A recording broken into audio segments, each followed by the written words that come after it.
First, good evening, and thank y'all for coming out for this. I have with me First Sergeant Davis from the Virginia State Police, as well as Chief Fincher from the Marshall City Police Department. Throughout the afternoon, we've had a lot of media inquiries about the officer-involved shooting that took place earlier today. In order for the community and yourselves to have a full understanding of what took place, we need to go back to March of this year so we can give you a full view of what took place.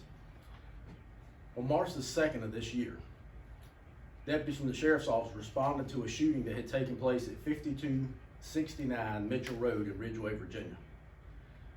Through the course of that investigation, it was determined that Timothy Brian Howell, 43 years of age, had went to 5269 Mitchell Road. Shortly after he arrived there at that location, Howell produced a firearm and shot a gentleman by the name of Shannon Bryant. Then he fled the scene. Investigators from the Henry County Sheriff's Office began an investigation, and as a result, we issued warrants on Timothy Brian Howell for malicious wounding, use of a firearm in the commission of a felony, and possession of a firearm by a violent convicted felon.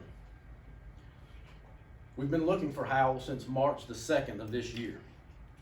Investigators with the Henry County Sheriff's Office began working with the United States Marshals Task Force to locate Howell and ultimately sought to arrest him on the outstanding felony warrants. At approximately 12:45 p.m. today, lunchtime, Henry County deputies, along with officers from the Martinsville Police Department and the United States Marshals Task Force, successfully located Timothy Howell at 805 Wright Road in Ridgeway.